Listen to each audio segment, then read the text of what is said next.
Congress party 6 సంక్షేమ పథకాలు విస్తృతంగా ప్రచారం చేసి పార్టీ గెలుపుకు కృషి చేస్తానని ముతోల్ నియోజకవర్గ కాంగ్రెస్ పార్టీ అభ్యర్థి నారాయణ్ పటేల్ అన్నారు.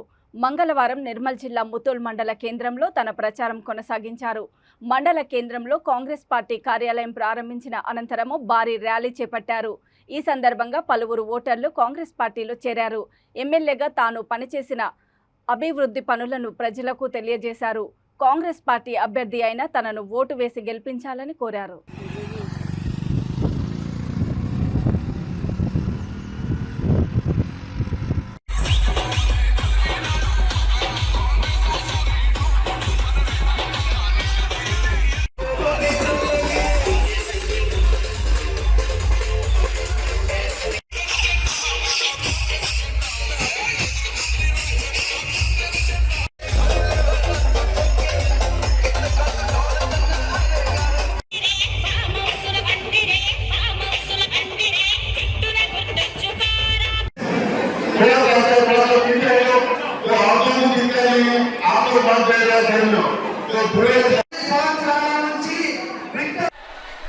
ముదోల్ మండల్ హెడ్ క్వార్టర్లో పార్టీ ఆఫీస్ ఇనాగ్రేషన్కి రావడం జరిగింది. వీళ్ళందరిని చూసి చాలా సంతోషం.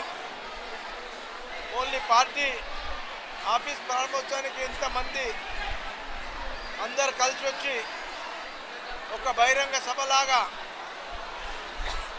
ఈరోజు కాంగ్రెస్ పార్టీపై ఆదరణ చూసి గత 10 సంవత్సరంలో ప్రజలకు సేవలు అందించింది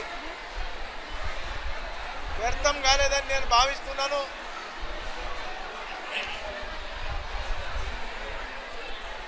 మరి అంతేకాకుండా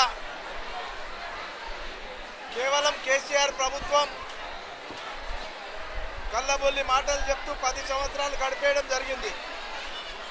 10 సంవత్సరంలో ఒక్క రేషన్ కార్డు కూడా సామాన్య ప్రజలకు ఇవ్వడం లేదు. మరి ఇప్పుడు సన్న బియ్యం ఇస్తా అని చెప్తున్నారు. అయ్యా నీ కార్డే దిక్కులేదు, బియ్యం ఏం చేస్తారు? మరి మీ ముదోల్ గ్రామానికి కూడా ఎవ్వరి చేయనంత అభివృద్ధి మనం కంటి ఆసుపత్రి, residential college, junior college, bus stand, DCC bank, library buildings, school buildings, bypass road దాదాపుగా 500 నుంచి 1000 ఇళ్ళు ముదోల్లో కట్టించడం జరిగింది. కాబట్టి నాకు పూర్తి విశ్వాసం ఉంది. రేపు రాబోయే రోజుల్లో కాంగ్రెస్ పార్టీ 30వ తేదీ జరగబోయే ఎన్నికల్లో చేతు గుర్తు కొట్టేసి రాష్ట్రంలో కాంగ్రెస్ పార్టీ ఏర్పడుతుంది. 5 గ్యారంటీ స్కీమ్లు సోనియమ్మ పైన నమ్మకం ఉంచి ఏ మాదిరిగా అయితే తెలంగాణ ఇచ్చారో అదే మాదిరిగా 5 గ్యారంటీ స్కీమ్లు ఈ పత్రికా సోదరులకు ఇవ్వడం జరుగుతుంది. పేద ప్రజలకు అందరికీ ఇట్లా మనం తెలిసే విధంగా మరాఠీలో, హిందీలో, మన ప్రాంతం మరాఠీ ఉంది కాబట్టి అందరికీ 5 గ్యారంటీ